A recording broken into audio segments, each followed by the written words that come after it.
What is a submarine? A submarine is a steel tube in which we put 3,000-pound hydraulic pipes, 4,500 pounds per square inch high-pressure air, everywhere you can reach. We've got 450-volt AC power, 250-volt DC power. We have fans and pumps. We arm it with the weapons of almost unimaginable destructive power. We propel it with a nuclear reactor, and then we take it out and intentionally sink it in salt water. That's not inherently safe.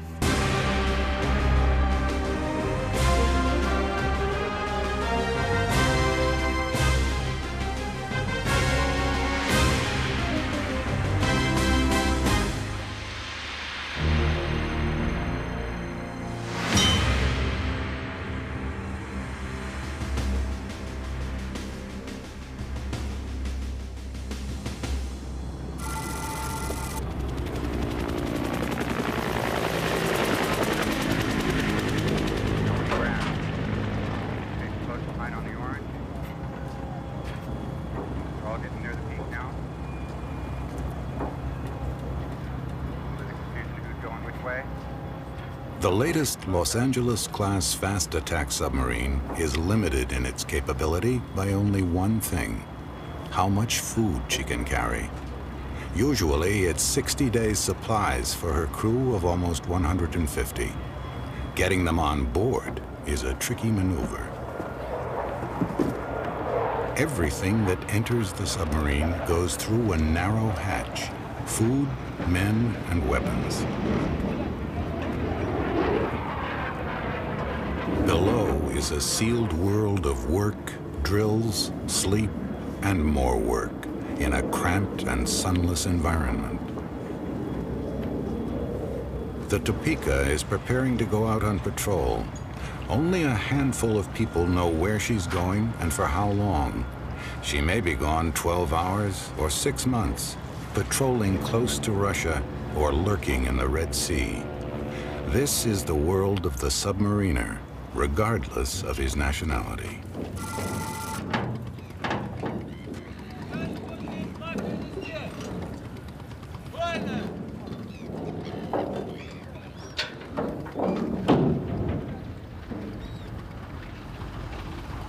The former Soviet Union still has the largest submarine fleet in the world, though much of it consists of aging diesel electrics, like this Foxtrot.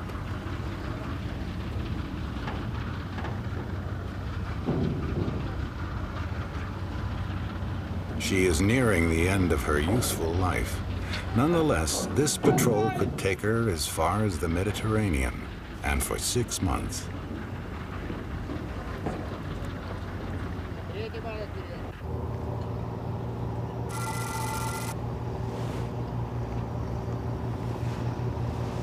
Returning from 2-month sea trials in the Atlantic is Her Majesty's submarine Unseen. She is also a diesel electric and is the Royal Navy's most modern non-nuclear submarine.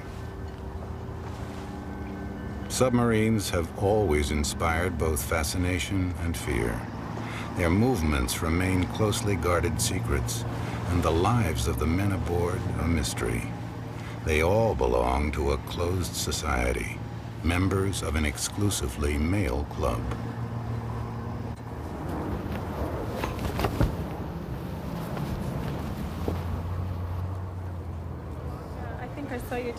Separation is a fact of life, shared by all submariners and their families. Once a man goes on patrol, he may as well be on the moon. It's a continual cycle of separation and reunion. Some say it's like a divorce every 6 months. Others, that it's a honeymoon.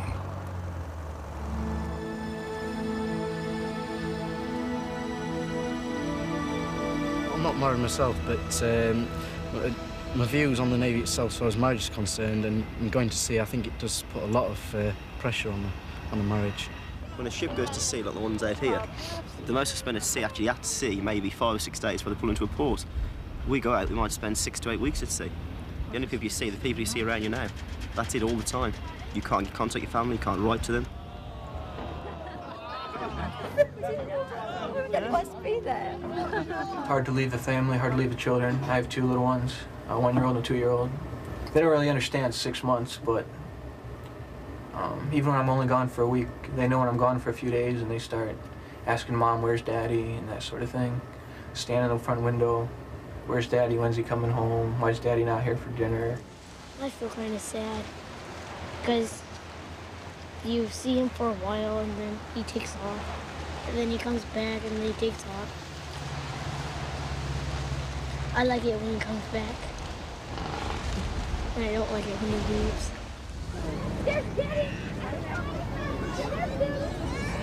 When his boat moves away from the dock, a submariner enters a world which he cannot share with anyone except those around him.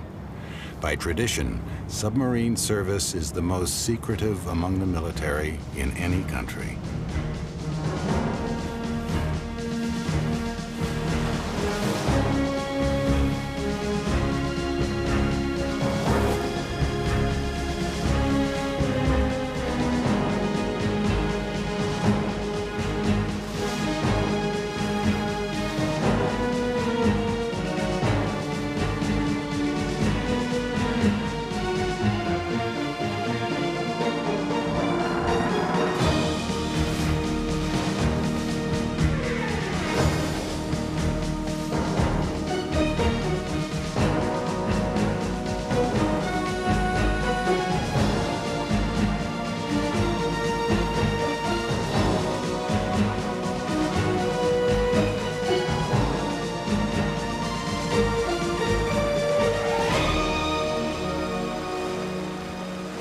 Once the Topeka reaches deep water off San Diego, she will dive, entering her true element. The first dive was frightening. I mean, in the school they tell you how the submarine works, put together, what happens when you dive. When I actually stood there, and the aft went down first of all, and I was sat in the control thinking, well, this is wrong, I'm going down backwards. And the back goes down, the front goes down, and they actually dive. Officer of the deck, when you're steady on course, submerge the ship. When I'm steady on course, submerge the ship, aye, sir.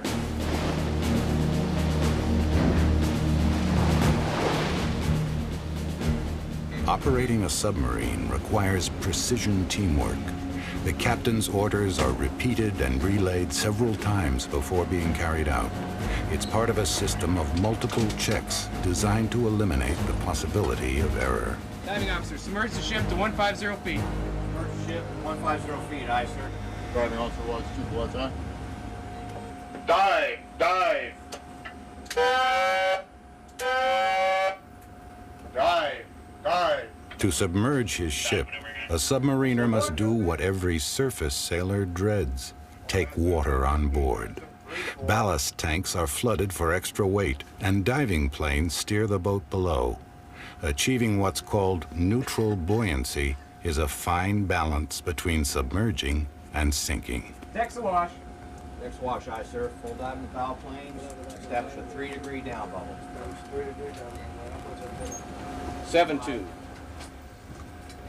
Technically, it would be possible to automate many of these functions.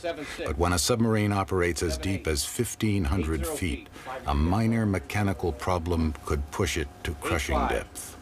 Though quicker to identify emergencies, computers cannot combat them.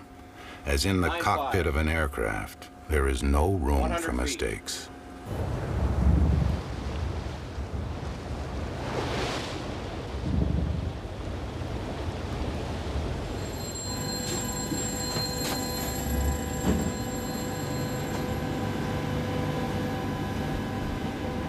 Seeing the Foxtrot crew take her down, you could be forgiven for thinking you were watching a World War II movie. But once again, rigorous teamwork is everything. More than in any other branch of naval service, each man relies absolutely on his crewmate to do his job correctly. Submariners of all navies know their lives depend on each other. Whoever else may be friend or foe, they share a common enemy. The submariner has only one enemy, and that's all around him, the immensely powerful and utterly implacable sea. The United States Navy suffers a tragic disaster. A drama of sorrow is written when the submarine Squalus plunges to the bottom of the sea off the North Atlantic coast. Historically, submarining has proved a dangerous business, reflected in the tradition of hazardous duty pay. Even peacetime brings its own disasters, as in the case of the Squalus. His life to help save the 33 survivors now reports everything in readiness for the venture. And the prospect of rescue remains uncertain. In most of the waters of the world, you can't recover a submarine. As one admiral said, the only point in locating a wreck is to know where to send the flowers.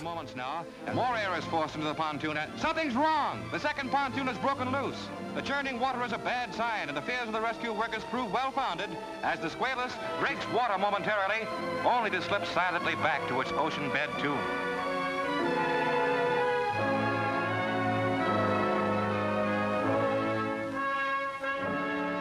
The safety record of our submarines is not perfect. In particular, we have lost 2 nuclear submarines over the course of the program, the Thresher in 1963 and the Scorpion in 1968 were very significant events in our program. It was in April of 1963 that the Thresher made her last dive and became the watery tomb for a crew of 129 men. The Thresher was the deepest diving combat submarine in the world. Her loss, caused by flooding and a reactor shutdown, was a tragic reminder that submarines operate alone in an environment as unforgiving as space. There is no margin for mistakes in a submarine. You're either alive or dead. Officer of the deck, reverse course to the right using a 25-degree rudder angle. Reverse course to the right using a 25-degree rudder angle, aye, sir. Helm right, 25 degrees rudder. 25 degrees rudder, helm aye, sir. Steady course 180. Steady course 180, helm aye. Officer deck, my rudder is right 25 degrees, sir. Very well, helm. Commander Jablonski is putting Topeka through her paces. Usually, he warns the crew, but not this time. Among other things, it's a good check to see if everything's stowed correctly. If you're being chased, the last thing you want is a tin of baked beans banging against the hull and giving your position away. They call it angles and dangles.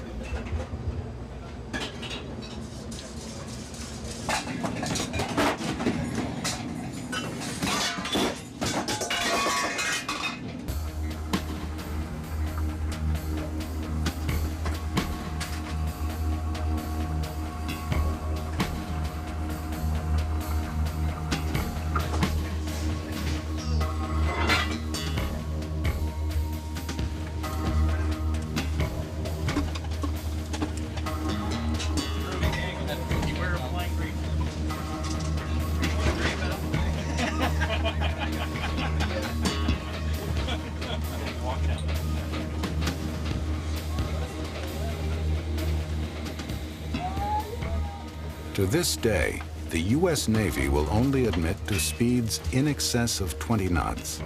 But it's accepted that boats like the Topeka are capable of nearly twice this speed, almost 50 miles per hour submerged. In the underwater games of tag played between the superpowers, speed and maneuverability are essential ingredients, vital for outrunning your opponent and hopefully even his torpedoes. Flush maneuvering, make normal 2/3 turns. Normal 2/3 turns, aye. Helm left 15 degrees rudder, steady course north. Left 15 degrees rudder, steady course north, helm aye. When you going to school?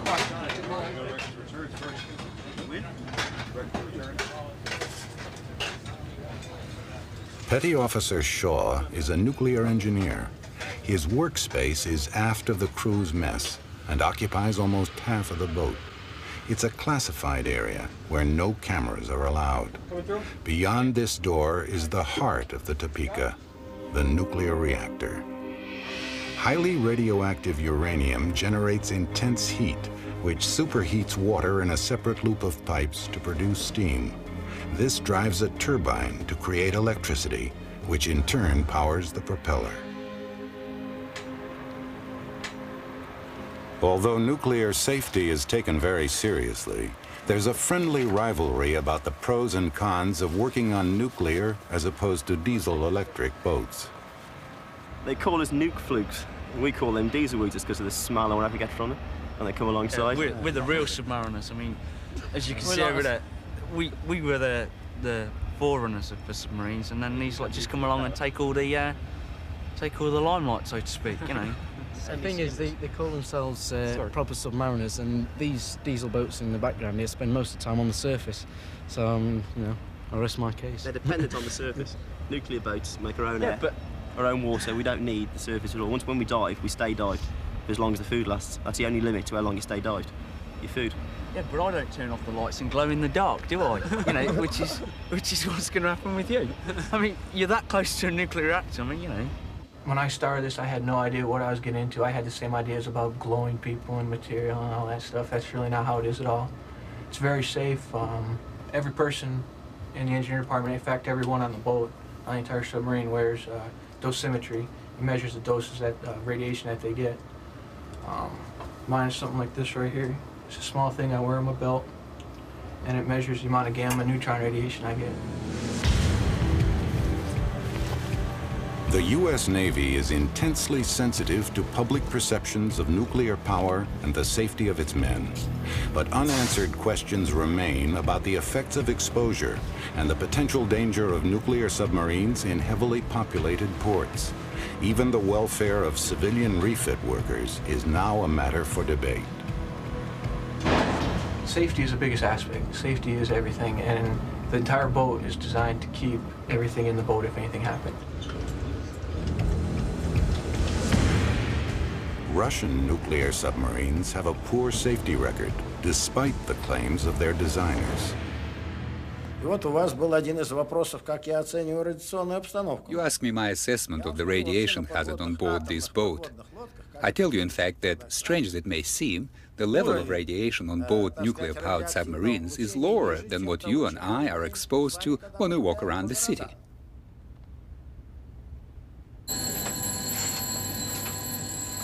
All submarines are designed as weapons of war. Once underway, the rhythm of the machine takes over, whether it's an antiquated diesel-electric like this or a modern nuclear boat. Priority is given to the propulsion and weapon systems. On a deck built for missile tubes, living quarters must be crammed into the spaces left over. Never heard it? She's about 5'6", long blonde hair. She dances all the time. A submariner's life is unique in the military. Unlike the aviator or the tank driver, he doesn't park his weapon at the end of the day. He lives inside the machine. They used to call them sewer pipe sailors. But nowadays, atmosphere control is rigorous, apart from indulging smokers. Aerosols, luminous watches, and even boot polish are forbidden, lest they contaminate the closed environment.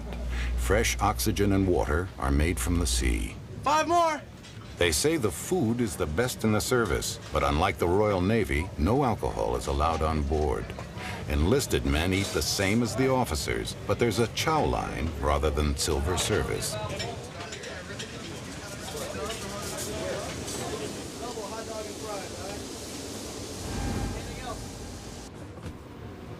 Trash must be compacted and dumped into the sea, heavily weighted so as not to betray your position. Underway, distinction between night and day quickly disappears. Your time is broken into watches. 6 hours on, 6 hours off. Yeah, Rick, it's time to get up and go on watch, man. Weekends become a thing of the past. The routine is relentless. Yeah, Dan. Dan, it's 5 o'clock. It's time to get up and Your go on bunk's watch, man. really your only place that's yours. And we have to do things to kind of keep our morale up. A lot of guys bring personalized sheets when they go to sea. I've seen Snoopy sheets. I've seen sheets with hearts on them, and even seen one guy where a guy had a computer image of a full-length computer image of his wife on the sheet. So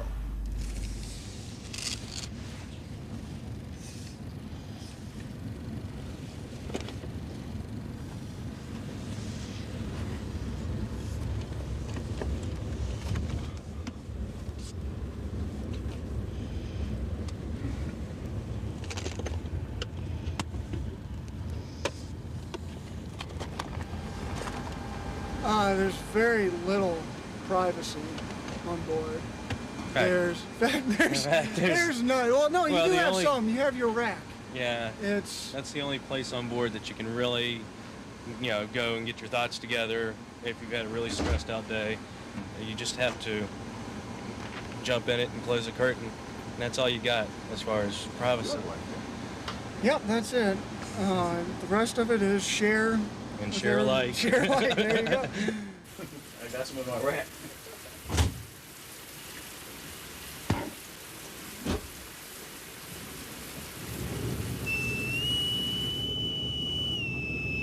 It probably takes a special type of bloke to serve in submarines. Not all of us are volunteers, however, but there are very few people, in fact I can only think of 2 or 3, who have not enjoyed the comradeship and the closeness and the sort of interdependence that you have in a submarine, which is a peculiar characteristic of submarines. You are quite literally living in each other's pockets. You do get close, I mean friendship-wise, yeah. Darling. You do build, I think it's sort of special friendships, you know, that you wouldn't sort of get outside the Navy on a submarine. You live in like such confined spaces and whatnot, and because you all eat together, you literally sleep on top of one another, which not, but you know what I mean. You sort of, you know, it's oh, you go out drinking together when you arrive at a port and whatnot, so you sort of like buddies, as I say, all buddies in boats, as they say. It's very close on board, but when you go on long patrols, the tension, it can get a bit too much at times. If you need to get away from someone, you've got nowhere to run. You're on board, you're stuck there, you can't leave. It takes a special kind of person to be able to handle the stress at times. If you can't handle the stress, you can't live on board. I don't know about her, man. I heard a few things about her. Everybody knows her.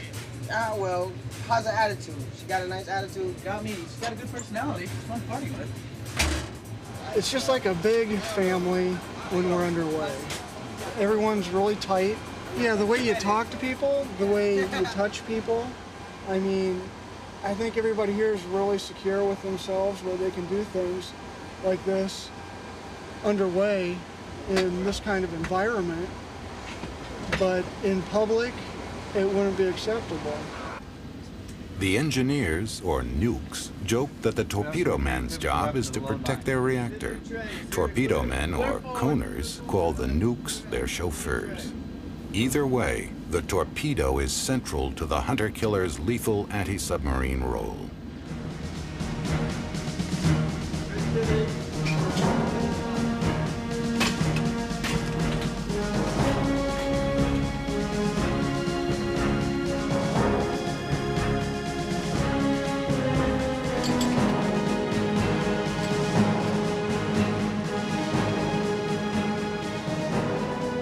Equipped with sophisticated active sonar, a Mark 48 torpedo is guided to its target by 20,000 yards of wire.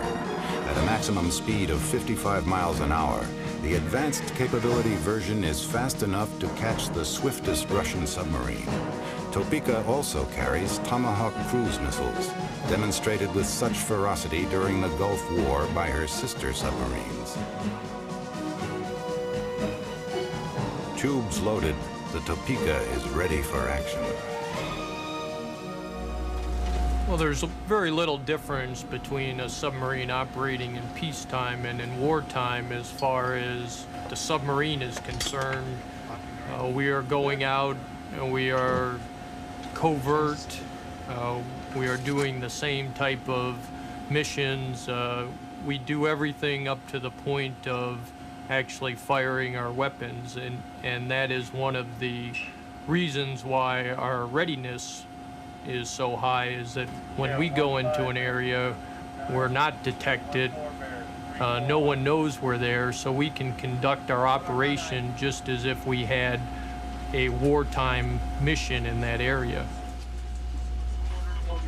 This is the captain. Our situation right now is that we are moving into an area where there's been hostile submarine activity. We've received authorization to attack any hostile submarines, and we're conducting a sonar search for those contacts now. Carry on. That sound is the sound of the water running past our hydrophones that we use for underwater communication, but we can also hear other sounds in the water. And we're listening for close contacts. You would hear their screw blade noise coming through that speaker. A fast attack submarine is always only minutes away from responding to or initiating aggression. At the same time, she might spy on enemy maneuvers or intercept their underwater communication systems. Essential to all this is stealth, remaining undetected. It requires a state of constant alert. Commander Jablonski's first priority in wartime would be destruction of enemy boomers before they could launch their nuclear missiles. This might involve intricate maneuvers under the polar ice cap, traditional territory for Russian submarines.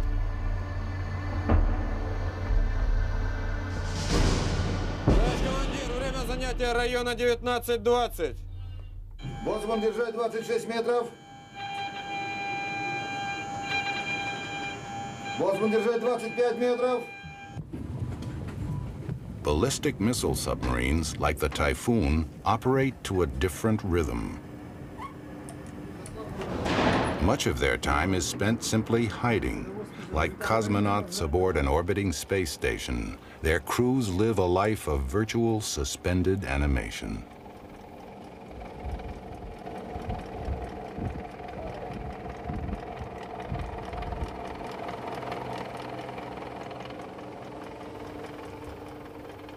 But not even Jules Verne pictured life like this at the bottom of the sea.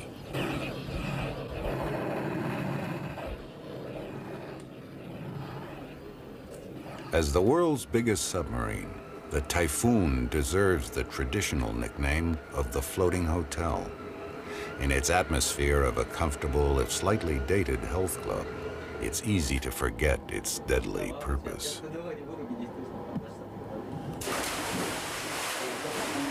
It's one way of maintaining crew morale, despite very low pay, uncertainty about the future, and poor conditions at home. Despite all his responsibility, even Captain Zhiguliov earns only a few dollars a month. Дождусь ли я тебя, сынок? Дождусь ли я тебя, сынок?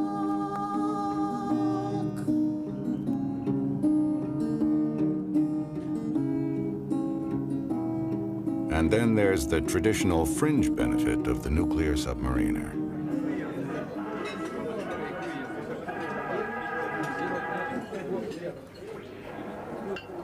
Russia may be finding it hard to feed its civilian population, but it clearly attaches importance to taking care of the submarine force. Little things are important out there. The cooks burn chow, the whole crew gets pissed. Can't show the movie when you want to. Upsets people. We mess with each other a lot. We'll know something agitates a guy, so we'll do that to agitate him just to get to him.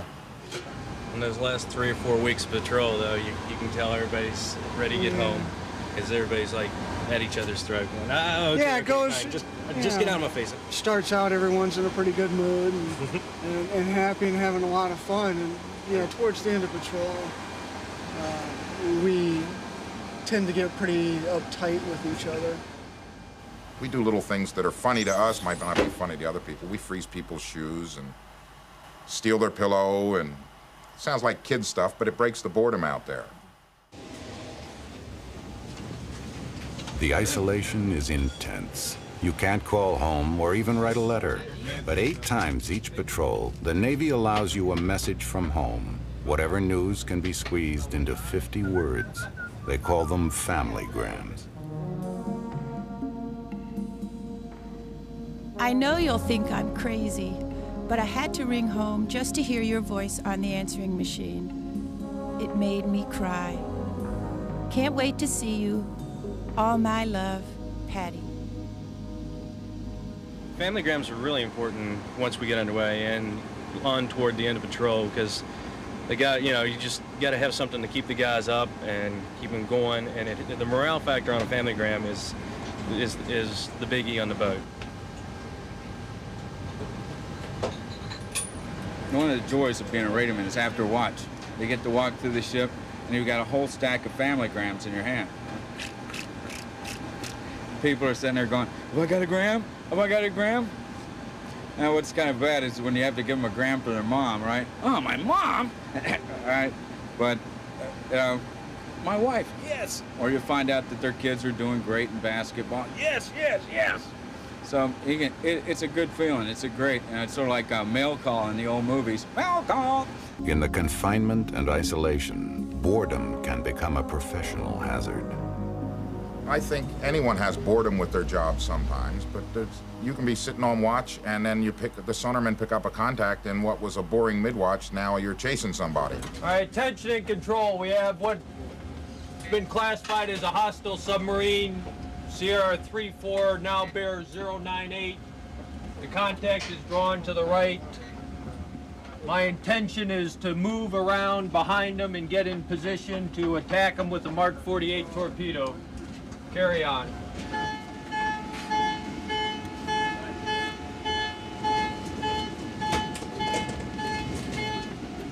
Man battle stations.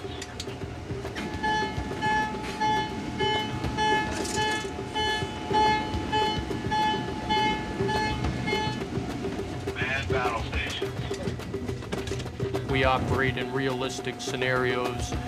You don't think about it a lot, but in the back of your mind, you know that your profession, if called upon, is to go out there and destroy the enemy, and we're ready to do that. Melton, steady course 170. Steady course 170. 39 years old, Commander Edward Jablonski controls a billion-dollar weapon system. It's a responsibility he relishes. It's a very challenging time, and it gets your heart pumping because you know that you're in a position where if you make a mistake, you have the potential to give away your position. Weapons officer, tube 3 will be the first tube, tube 4 will be the backup tube. Tube 3, first tube, tube 4, backup tube, aye, sir. Our mission is to go in there and destroy specific targets, whether it's with our torpedoes or with our cruise missiles, and whether we carry nuclear weapons or not is not something that can be discussed at the unclassified level. So we'll leave the question at that. Yep, tube 3 is flooded pressure issue open down and door on tube 3. It's a violent profession if you look at it, at the fundamental level, but you're not going to deter aggression or beat your enemy without some destruction. Stand by. Shoot.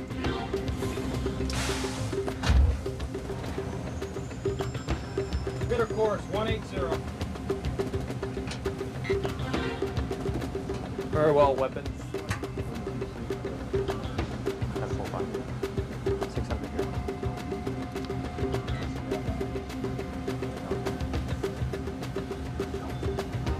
Shot looks good on plot. Very well, plot. Officer deck. Secure from battle stations. Secure from battle stations, aye. Keep a watch on the 1FC secure battle stations. Secure battle stations. All stations con slowing. Machine 150 feet. Preparation to come to periscope depth. Copy, right. Well, this is clearly the best submarine in the world. I mean, there is no comparison as far as I'm concerned. There's no other platform that I would want to be on if the shooting started. We could take on and defeat anything that's out there. Officer of the deck, proceed to periscope depth. For months on end, the captain alone will decide on the submarine's operations, reporting his results only on return to base. Constant drilling, like this anti-submarine exercise, keeps the edge on his men during the long periods of confinement. Tough, ruthless training isn't just to gain professionalism. It's because there's another kind of pressure. It's not just the sea that exerts pressure, it's the circumstances, the psychological pressure. Aboard the submarine Haddock, the Navy's Operation Hideout draws to a close after 2 months of being sealed below decks for the 23-man volunteer crew. It's been a test of human fitness over prolonged periods of submerged conditions, and the crew's reactions will largely determine the human factor in the Navy's first atomic submarine, designed to stay under indefinitely. What's the first thing these bearded sea dogs wanted to do after 60 days of confinement? Why, shave with fresh, hot water. Admiral Rickover said, we don't know if we have any problems aboard our submarines because we don't send psychiatrists out on them. And I rather endorse that. The atomic submarine Nautilus cruised under the Arctic ice on the North Pole itself. An historic underwater voyage from Hawaii to England. We had a psychiatrist, for example, on board the Nautilus when it went under the pole. And looking for the stresses of the people. The stresses aren't there. The people aren't stressed in submarine operations. If they are, they won't get in them or they'll get out of them. The only person stressed on Nautilus was a psychiatrist because the crew teased him so much. One place I went when I was on one submarine, we had very limited amount of water underneath us, and we had very limited amount of water above us because of the polar ice. And the job you did then was very, very important, and one mistake and everything could be gone. You either hit the bottom or you hit the ice. So it's stressful being out there all by yourself. The pressure of separation contributes to the highest divorce rate in the armed services.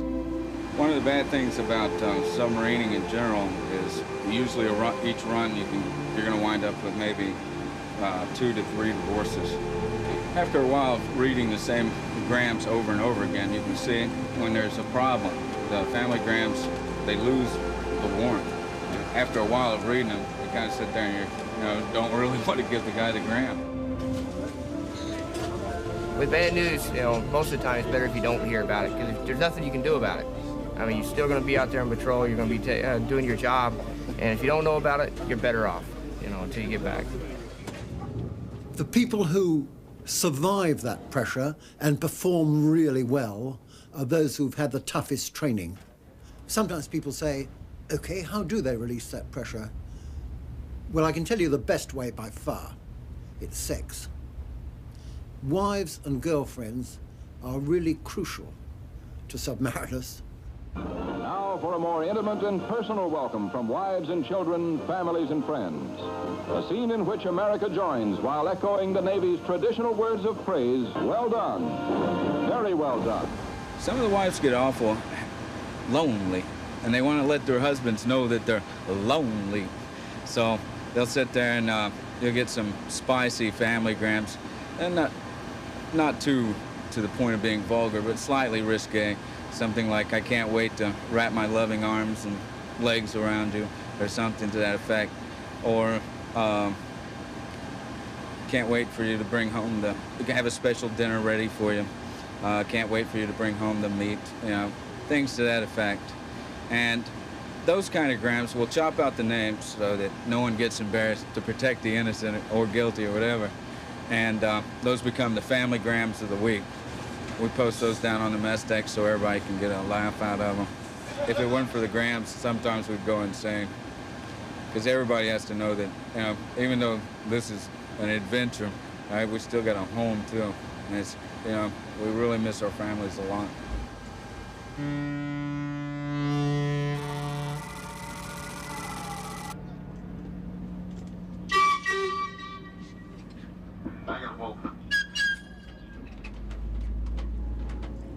Typically, this is the hardest part of a submarine family's life. The Georgia is preparing to depart on patrol today. When they say goodbye in a couple of hours' time, her crew and their families will not see each other for 3 months.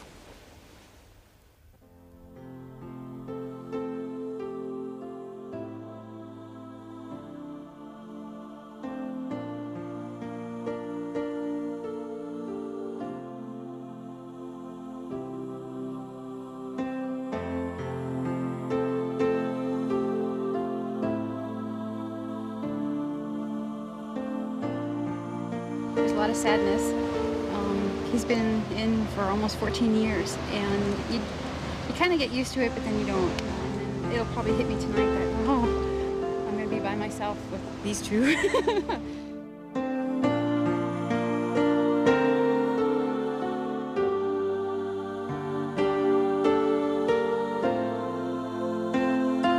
Fortunately, I was home for every one of my children being born, but I was gone shortly after. And I'd leave home and they might be a month old, and I'd come back and they'd be 4 or 5 months old.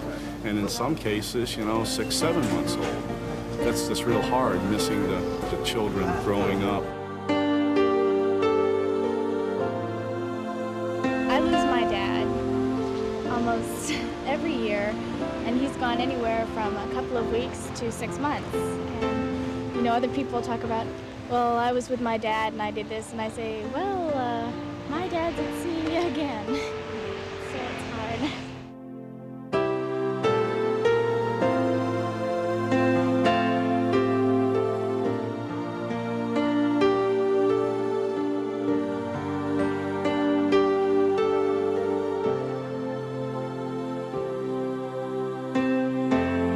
We usually try to do something different each patrol that they go on. This time we took some lingerie of ours and sprayed them with our perfume and put them in little Ziploc bags. They're going to put it all over their boardroom, and I guess they're going to try to guess whose is whose. And The lingerie is going to come out just before they come home to remind them what they're coming home to. I think the perfume and the lingerie will do it.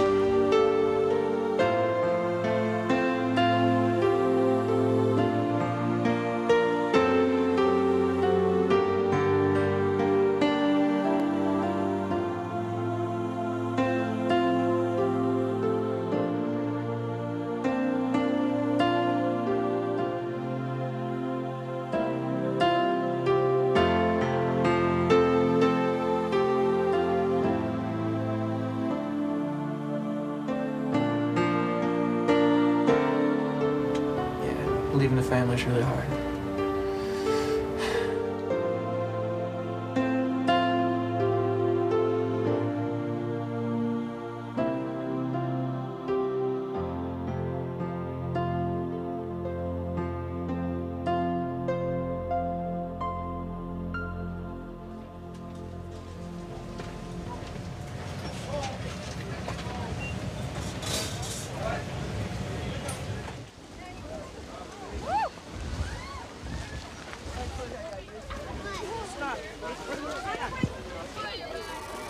An hour after the Georgia has pulled away from the wharf, she must pass through this floating bridge on her way to open sea and her patrol area. For wives and families, it's the last glimpse of the submarine with their men on board. And by tradition, some gather here for a final farewell.